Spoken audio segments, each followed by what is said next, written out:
commences à te poser des questions. C'est toi qui vois. Bon, alors je commence. Allez.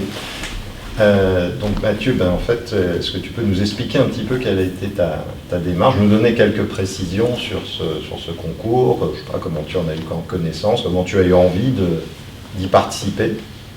Oui, eh bien, j'ai commencé à écrire très très jeune, des nouvelles, enfin des histoires un peu disons des romans en quelque sorte, mais c'était pas vraiment très long, hein, quelques lignes.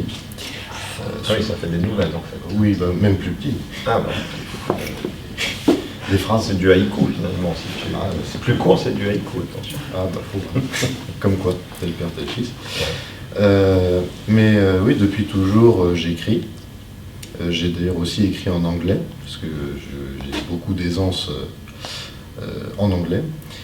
Et récemment, je me souviens, c'était mon père, justement, monsieur, qui m'avait parlé d'un concours de nouvelles.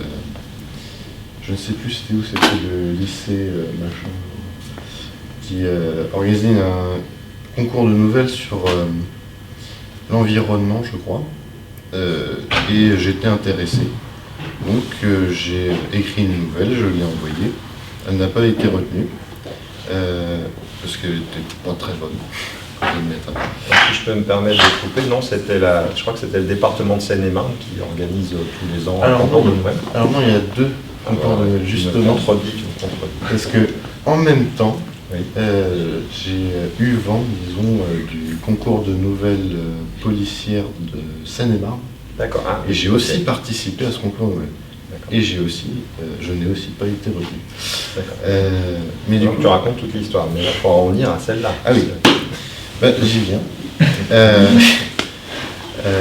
Oui, donc très récemment, j'ai cherché, ça m'intéressait de reprendre les concours de nouvelles, parce que ça faisait à peu près un an que j'avais pas beaucoup écrit.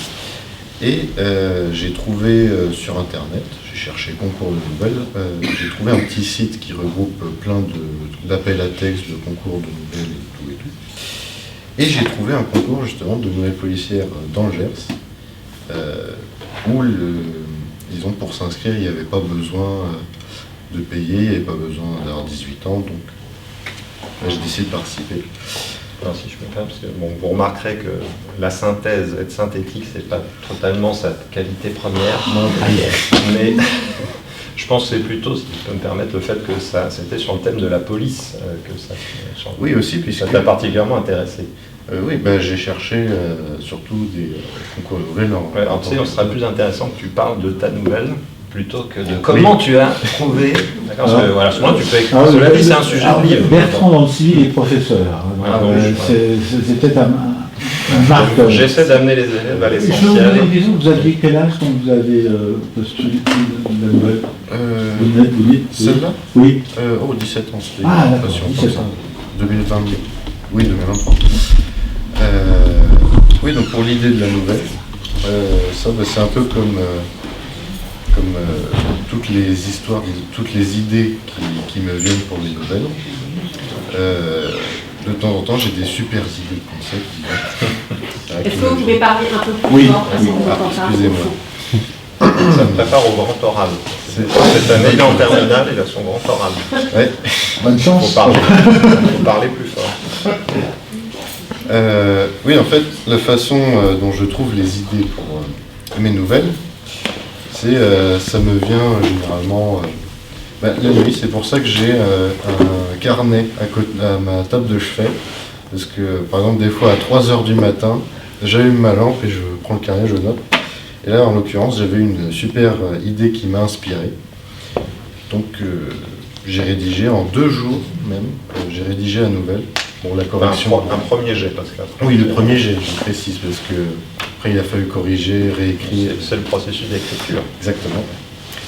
Et je l'ai envoyé, je crois, le dernier jour où on pouvait envoyer la nouvelle. Et voilà, quelques mois après, j'ai été informé par mail que j'étais gagnant. Oui, en fait, il a gagné, donc tu as gagné dans la catégorie moins de 18 ans. Voilà. C'est comme pour le sport, il y a des catégories. Tout à fait, il y avait deux. dans sa composition qui est faite de 2 niveaux de textes différents. Et j'ai choisi, finalement, pour que ce soit plus simple pour l'auditeur, de faire une seule. Ça s'appelle Anjou. Ça y est, je l'ai eu. Il est là, par terre, devant moi. Je le tiens en respect avec mon revolver. Il est rapide. J'ai dû tirer plusieurs coups avant de l'avoir. Je l'ai eu au bras gauche. Ça l'a arrêté dans son élan, mais il me regarde salement.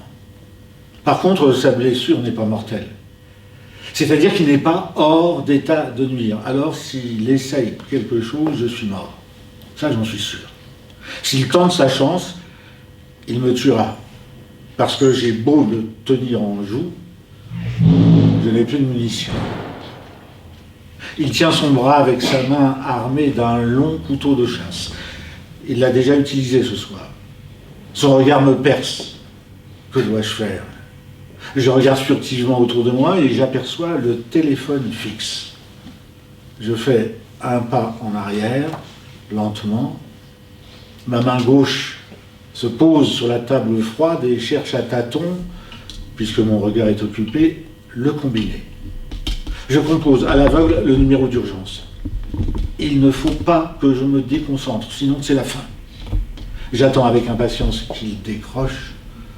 Mon cœur bat tellement fort, je risque la crise cardiaque. Enfin, la voix de l'opérateur s'échappe du combiné. Je reprends mon souffle et de mes lèvres sort un bonjour maladroit. Le combiné trouve enfin sa place au bout d'une recherche aveugle. La brigade de gendarmerie la plus proche sera là bientôt. Combien de minutes? Combien d'heures? Tout ce qu'on m'a dit, c'est bientôt. Enfin, ils seront là quand ils seront là. Qu'est-ce que je peux y faire? Attendre? Alors j'attends. C'est dur d'attendre. Chaque seconde dure 1 heure. On se plaint que les gens, à l'époque du numérique, ne sont pas assez dans l'instant présent. Mais à ce moment-là, j'aimerais être partout, sauf dans le présent. Le futur est incertain. Il est caché dans un brouillard de mystère. Ma seule lumière dans ce brouillard est le présent. Le futur me ramène au présent. Alors je me réfugie dans le passé. J'essaie. Je me remémore les bons moments. Lorsque j'étais enfant, ce billet que j'avais trouvé sur le trottoir, quelle joie! Avec cet argent, ma mère m'avait acheté une part de Milas dans la boulangerie au coin de notre rue. Je me rappelle un beau jour de janvier où il avait neigé. Quelle vue! Les flocons qui tournoyaient, le sol couvert d'une nappe blanche, la joie qui faisait oublier le froid, le chocolat chaud autour du poêle. Je me souviens de mes premières amours, de mes amis, de mes fautes, de mes joies et mes peines. Et j'ai mal au cœur. Tout me ramène à ce moment présent. Je ne peux pas me détacher du présent. Mais au final, n'est-ce pas pour le mieux? Il faut que je reste ici, moi, bien dans mes chaussures. Enfin, à quoi ça me sert? Je n'ai plus de cartouches. S'il tente quelque chose, que puis-je faire? Il fait 3 fois ma taille. Que puis-je faire à part mourir? Mon Dieu, qu'ils se brouillent, les gendarmes. C'est l'auteur.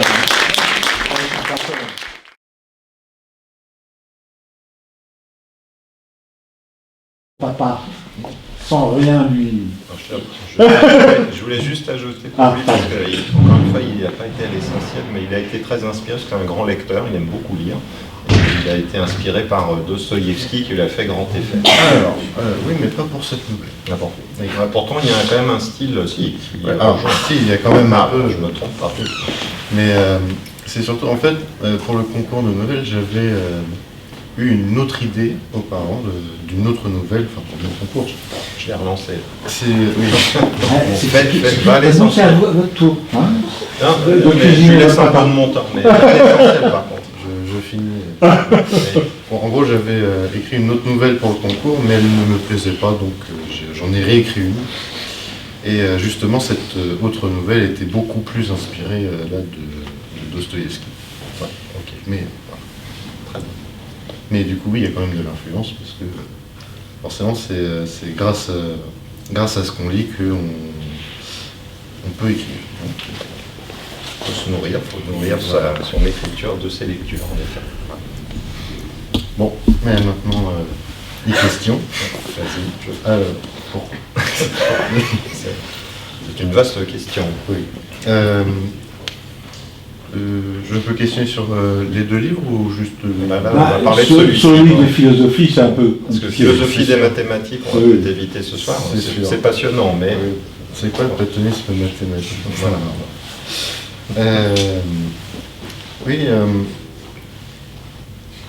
Concrètement, de quoi parle votre livre, monsieur Dôme?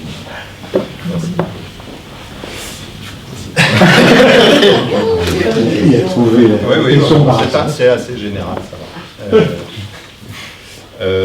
Alors effectivement, c'est un livre un petit peu particulier, je dirais hybride, parce que la majeure partie du livre là, ce sont des haïkus, donc c'est une forme de poème japonais. Je ne sais pas si tout le monde connaît, je dirais 2-3 mots pour décrire. Et il y a une partie, donc l'introduction et l'épilogue, en fait, où je me questionne un petit peu par rapport à mon parcours de vie. Je suis issu d'une famille de vignerons, en fait, jusqu'à mon grand-père. On était tous vignerons depuis au moins 300 ans, et c'est quelque chose, quand j'ai commencé à rechercher un petit peu mes racines, à me renseigner sur mes racines, c'est quelque chose qui m'a choqué de me dire comment se fait-il que, là, en moins de 2 générations, j'ai perdu tout contact avec les vignes, parce que je n'ai plus de vignes et je ne connais pas du tout ce métier.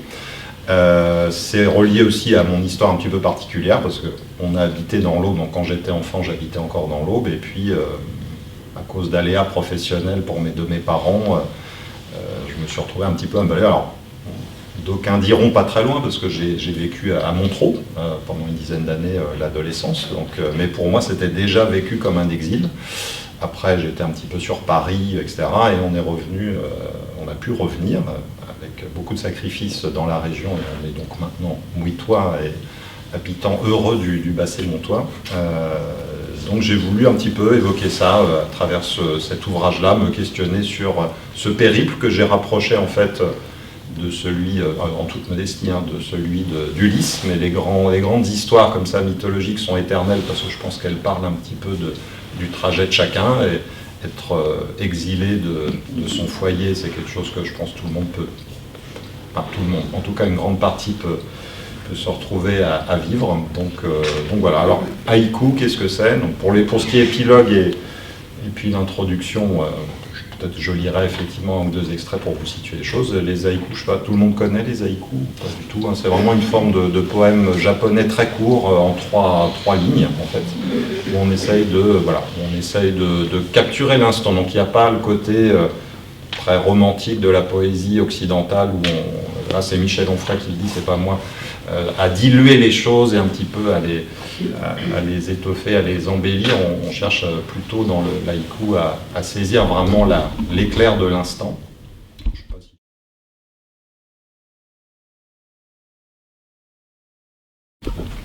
Voilà. J'ai peu de choses à ajouter. Peut-être. Oui. Une autre question. Vas-y, je t'en prie. Pourquoi avoir choisi les haïkus? Oula. C'est parce que ça va être très court, c'est parce que ça correspond vraiment à... D'abord, j'aime en lire, parce que c'est formidable à lire, et ça m'a beaucoup touché. Je ne suis pas très fan de poésie par ailleurs, mais vraiment pour ce côté, c'est direct, et ça me fait...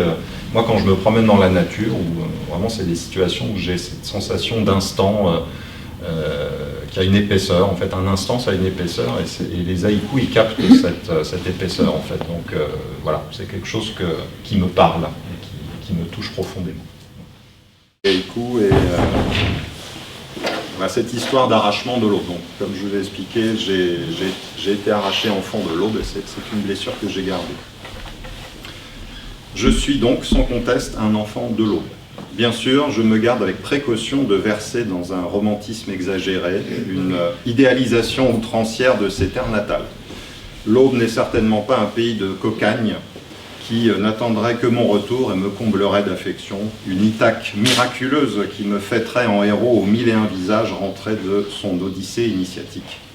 Non, l'Aube présente sa part d'ombre, Elle peut se révéler rivage abrupt qui vous rejette à la mer avec rudesse. Ses duretés sont même plus nombreuses que ses atours, assurément. Plus rien ne m'y attend, peut-être. Mais des questions ne cessent de me hanter. Quelles forces humaines et divines ont bien pu infléchir le destin d'une telle lignée, si solidement ancrée aux terres foulées par ses pères et mères depuis au moins 300 ans? Quels courants malins ont conspiré à m'arracher violemment à la fortune de mes ancêtres pour m'emmener à la dérive vers une adolescence monterolaise, parfois pour le meilleur, mais bien souvent pour le pire. Grand exode des ruraux vers les métiers de la ville, décimation et déclin de la paysannerie depuis la Grande Guerre, fragmentation du lien social par l'individualisme de la consommation. Les réponses factuelles, historiques et sociologiques ne manquent sans doute pas. J'enseigne les mathématiques et le rationnel est la sève de mon quotidien professionnel. Pourtant, vous l'aurez compris, la raison ne sera ni l'outil ni l'objet de cet ouvrage. Comme l'écrivit si bien Khalil Gibran, la poésie est une chanson qui s'élève, une blessure qui saigne ou d'une bouche qui sourit.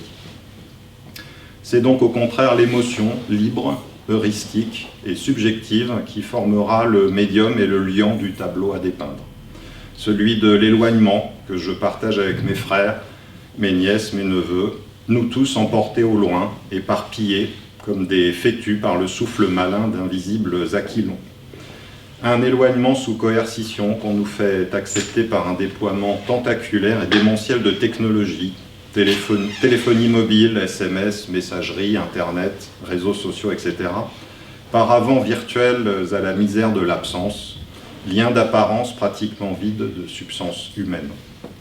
Triste succès d'année, en réalité, à la présence véritable.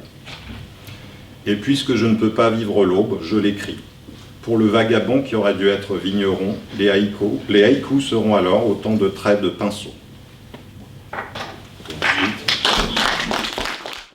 Le bourdon de votre Angélus suspend mon âme raffermie au réel. Deuxième haïku un petit peu différent. Là, c'est plus dans les balades avec les arbres fruitiers aux alentours. Les herbes sèches craquettent sous mon pas. Du cerisier au fruit blette, le freux s'en va. Il sait la folie des hommes.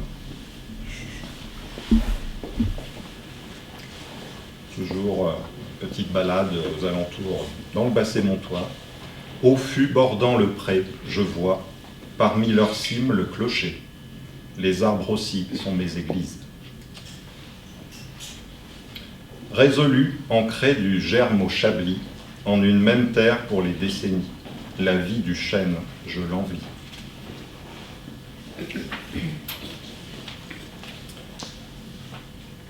Là, c'est la Seine, parce que c'est aussi un fil directeur de l'ouvrage, donc promenade aussi en bord de Seine. Comme la feuille morte, recueillie par les ondes, reposerons-nous dans le reflet du monde. Longtemps après mon départ, regardez, la cime déramée qui ondule dans le vent. J'y serai encore.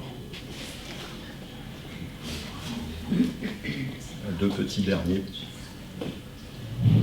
Ça, c'est plus sur Montreux. Mon amour, contre ton flanc nu, je me souviens, au printemps de la jeunesse, combien le monde semblait à nous. Et comme j'ai rêvé pendant de longs moments à retourner dans l'Aube quand j'habitais à Montreux.